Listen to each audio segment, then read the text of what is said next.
Hey guys. So today I wanted to talk a little bit about what I call integrating sacred. So while subtle and spiritual sciences are valid, beautiful, necessary parts of our evolving world, they can also be extremely polarizing ways of living.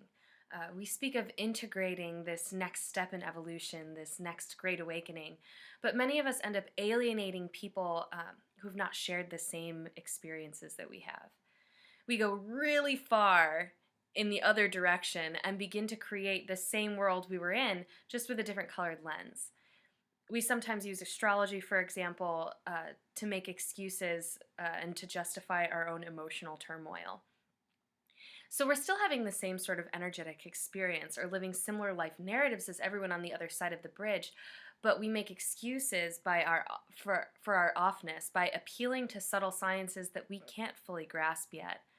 Do the stars and planets affect us? In my experience, yes, of course. But it's much like the weather. And if we're using a Mercury retrograde to justify our poor communication, rather than to think of it as a loud breeze over which we have to communicate more cleverly, then we're missing the point of everything that we claim to know. We often get caught up in our spiritual playground with all the people that think the way that we do. We obsess over the sacred and begin disrespecting the word by using it frivolously. We cannot let ourselves get caught up in buzzwords. To speak a word such as sacred is to call the essence of that word into ourselves. And if we're using it lightly and often, then we're stripping away layers of meaning. Just like carelessly sharing yourself sexually just to satisfy an urge rather than to commune with yourself and another person. So, if we want to merge with the teachings that so many of us are awakening to, we have to take an integral approach, or else we're not moving, just standing in the same place and looking in a different direction and thinking that we've made movement. What I mean by that is if you want to be the living truth, rather than just talking about it all the time, we have to realize that it transcends and includes the current ways and modalities of living. If we're going to give, if we're not giving ourselves time to contemplate, deliberate, reject, and accept the learnings that we're receiving, then we're only making a horizontal shift, and all we're doing is preaching uncertainty from a shinier pulpit. A purely metaphysical perspective is a schizophrenic existence. If you're living primarily within your upper chakras, then you're not going to be effective in the physical world. It's like trying to touch the ceiling without building the ladder. Now, if you spend a lot of time up here, trust me, I do too, then your answer may be, well, I don't need a ladder, I'll float. And my response to that would be, you're not floating when other people are looking. You're only floating in your mind. And then you're doubting and scrambling to prove the validity of the place that you have gone while everyone else is seeing you on the ground. And for people who live primarily on the ground, you look mental and you'll push them away from the place you're trying to bring them, the place that they will open up to if you can find your own balance on the earth. You're paving the way. You're drawing paths into the endless sky, paths, roadmaps into the endless sky. But if you float away in your mind, then the way is lost. You must come back and adjust your language to the people with whom you're speaking. That's the only way they can gain access to your inner world. You cannot live up in the air. It's a lonely existence. Leave your feet on the earth that nourishes you. I speak from experience when I say these things. I have fallen into the sacred nonsense before. And in a particularly powerful plant medicine ceremony, this mental obsession I had with truth and the divine brought me crashing into the loud tone of the universe. The sacred vibratory Om was rattling my bones. It was absolute hell. You can't bring your body and your ego to those places. Don't try. You exist in many layers, in gross material and subtle realms. And to dedicate your life to exploring the subtle realms is beautiful, but only when you approach it with a light heart and a deep respect for your physical existence.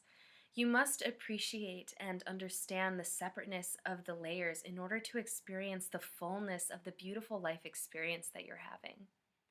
I heard a quote the other day, and I can't be certain that it was actually Winston Churchill, but I thought the sentiment was beautiful regardless. Um, Supposedly, someone came to Winston Churchill and told him that they were taking funding from the arts in order to provide more funding for war. And his response was, then what's the point? And that's particularly potent with the subject that we're talking about now. Um, if you're going to travel into these subtle realms, if you're going to learn these new things, if you're going to evolve your spirit and float up to all these different places, but you're not bringing it back down to the earth and integrating it with the people around you and within your own life experience, then what's the point? I mean, there are people who go off and live solitary existences, hermits, and it is right and correct that they should do so, but that's not for all of us. There's another passage, actually, that is particularly appropriate right now. There's a passage in the book of Acts in the Bible that speaks of the Holy Spirit descending upon a crowd of people all from different countries.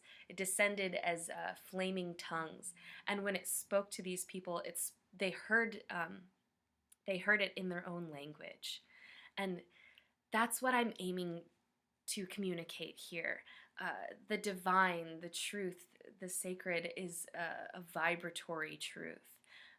And it can speak to everyone in their own language. And you too must adjust your experiences with this truth in order to communicate it and commune with people that may not understand at first what you're speaking about, what you're talking about.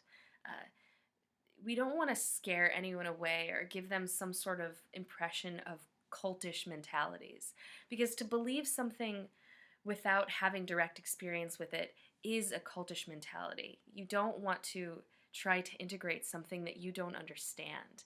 The Buddha once said, do not believe anything, even things that I've said, unless it appeals to your own logic and reason. That's absolutely true and very appropriate. So the challenge is to figure out how to communicate these things that we really want to share with people at the level that they can hear it. If you can take anything from this video, let it be to take all of your beliefs with a grain of salt. Integrate your spiritual sight with your physical life and stay open to the different ways of living. Be generous, be flexible, be understanding, be light. This is Kelsey Rae, broadcasting from Endless Sky Dialogues. If you guys have any questions, leave it in the comments below and I'll get back to it. I'll address it in the next video. Signing off.